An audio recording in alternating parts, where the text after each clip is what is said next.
Do you know that deep melancholy feeling you get when you think about something you love that you'll never have again? When I was little, I lost my favorite blanket at summer camp. I remember my 7-year-old chest tightening with the pain of knowing I would never have it back again. When I was 11, I moved here. I felt the loss of my childhood home in my bones as we drove away once and for all.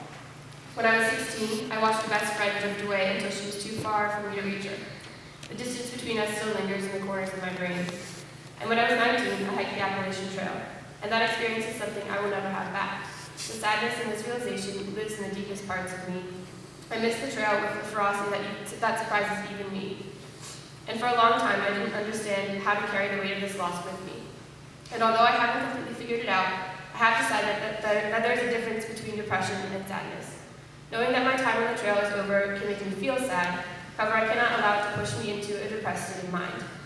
I must learn from my long walk in the woods. My journey from Georgia to Maine was unlike anything I've ever experienced. After 135 days, elevation gained and loss equaling 16 summits of Mount Everest, 4 pairs of shoes, 14 states, 165,000 white blazes, a 25-pound pack, $5,000, 5 million steps, and 2,189.2 miles, I reached the northern terminus on Katahdin in Maine.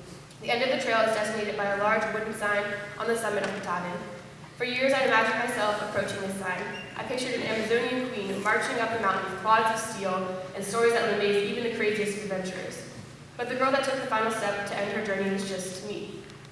She most certainly was not the same girl that took the first step back in Georgia, but she was also not the same girl that woke up that morning with a glint in her eyes and excitement in her soul.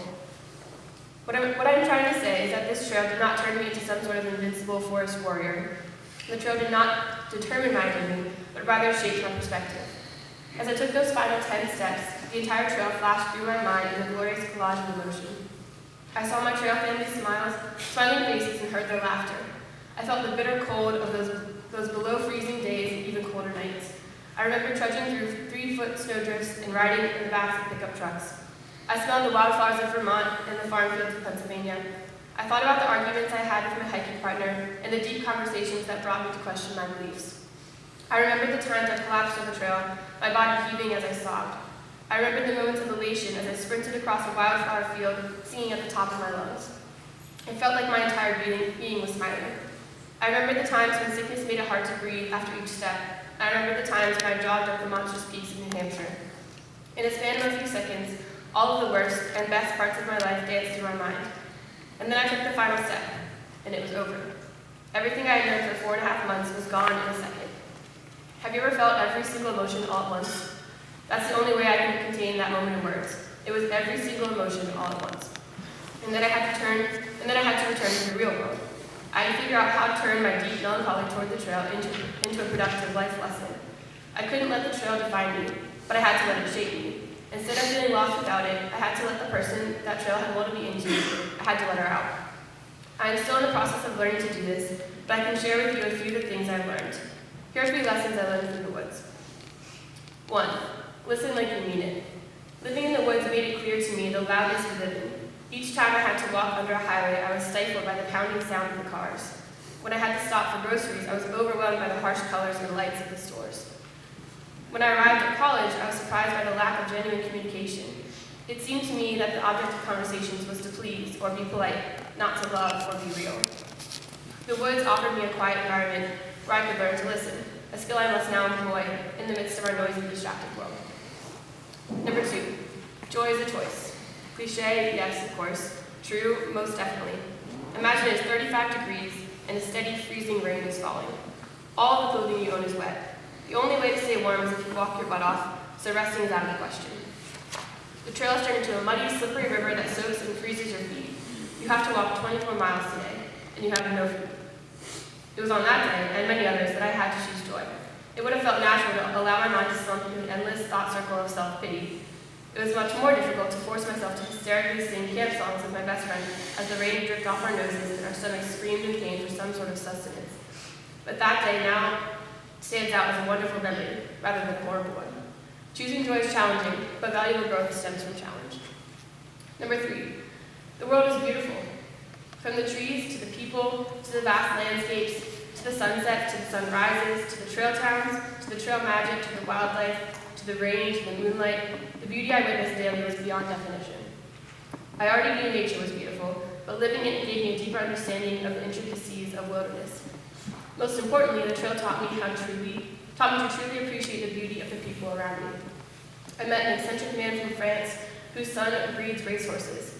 My best trail friend is a vegetarian Jew attending Yale who loves baking. My trail family included a married couple who began each morning by singing Great is Thy Faithfulness. I hiked with a kid whose favorite part of college was the frat life. I met a Native American man running a hiker hostel in Maine who played the flute. I met a mother with 6 children, taking hikers into her home, and she drove by old shoes 30 miles up the trail for me when my new shoes were causing injury. I met a girl with infectious laughter who loved kayaking. I met a man from California who was fiercely loyal to his friend, and they had served in the army together. I met a physics teacher racing to finish the trail before she had to take a job in Colorado. I met a woman doing research on vaccines found in plants as she hiked. I met so many people and was presented with such beautiful diversity, and the trail taught me to love this diversity without inhibition or exception. The trail was one of the best times of my life. When memories of the trail cycle through my brain, and this happens often, there are memories of a time when I was in deep community, challenging myself both physically and mentally. There are memories of a time when I was fulfilled with joy. There are memories of a time when I was generous and thoughtful. There are memories of a girl I would like to continue to be. So that's the next step. I have to figure out how to be the trail Bekah in settings other than the trail. In my college chemistry course, when I'm home for winter break, in the school cafeteria, when I'm working an 8-hour shift at Landis. Rather than feeling sorry for myself that I can't be in the woods anymore, I have to let the lessons the woods taught me linger. I must let the lessons learned through my experience permeate the current. Instead of wishing I could relive the past, I must let the past inspire the present.